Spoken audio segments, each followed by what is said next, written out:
സ്വാഗതം.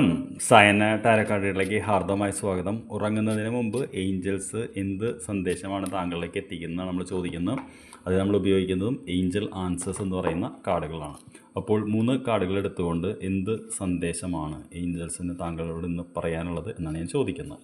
എന്ത് സന്ദേശങ്ങളാണെന്ന് നോക്കിയിട്ട് നമുക്ക് നോക്കാം ഏഞ്ചൽസ് എന്താണ് പറയുന്നത് എന്നുള്ളത്. ആദ്യത്തെ കാർഡ് നമ്മളോട് പറയുന്നത് നോ നീഡ് ടു വറി എന്നുള്ളത് തന്നെയാണ്. അപ്പോൾ നമുക്കറിയാമല്ലോ, പൊതുവെ ടാരോ കാർഡ് റീഡിംഗ് കാണുന്നുണ്ടെങ്കിൽ നമ്മൾ സാധാരണയും അധികം ഒരു വിഷമത്തിലൂടെ കടന്നു പോകുന്ന വ്യക്തിയായിരിക്കണം. അപ്പോൾ ഇതൊരു മെസ്സേജായിട്ട് പറയുകയാണ്, വിഷമിക്കേണ്ട കാര്യമില്ല എന്നുള്ളത്. രണ്ടാമത്തെ സന്ദേശം എന്താണ് ഏഞ്ചൽസിനോട് ചോദിച്ചപ്പോൾ ഇഫ് യു ബിലീവ് എന്നുള്ളൊരു കാർഡാണ് വന്നിട്ടുള്ളത്. ഇഫ് യു ബിലീവ് എന്ന് പറഞ്ഞാൽ താങ്കൾ വിശ്വസിച്ചാൽ മാത്രം എന്നുള്ളത്.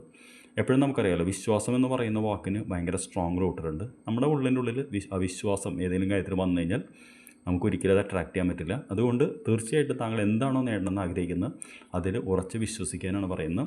ഇനി എന്താണ് മൂന്നാമത് സന്ദേശം ഏഞ്ചൽസ് എന്ന് ചോദിച്ചപ്പോൾ നമുക്ക് വന്നിട്ടുള്ളത് എ ഇയർ ഫ്രം നൗ എന്നുള്ളതാണ്. ഒരു വർഷത്തിൻ്റെ ഉള്ളിലാണ് നമ്മുടെ മാനിഫെസ്റ്റേഷൻ നടക്കാമെന്നാണ് പറയുന്നത്. അപ്പോൾ തീർച്ചയായിട്ടും ഈ 3 സന്ദേശങ്ങളാണ് ഏഞ്ചൽസ് തരുന്നത്. വിഷമിക്കേണ്ട, നിങ്ങൾ വിശ്വസിക്കുകയാണെങ്കിൽ ഒരു വർഷത്തിനുള്ളിൽ തീർച്ചയായിട്ടും താങ്കളുടെ ഗോൾ മാനിഫെസ്റ്റ് ചെയ്യുന്നുള്ളതാണ്. എന്തായാലും എഴുതി വെച്ചോളൂ, ഒരു വർഷം ഇന്നേക്ക് കഴിഞ്ഞ് നമുക്ക് മാനിഫെസ്റ്റ് ചെയ്യണമെന്ന് അറിയണമല്ലോ. I wish you good night. Manifest ചെയ്യും, ഉറപ്പാണ്. നമുക്ക് നാളെ കാണാം രാവിലെ. Thank U.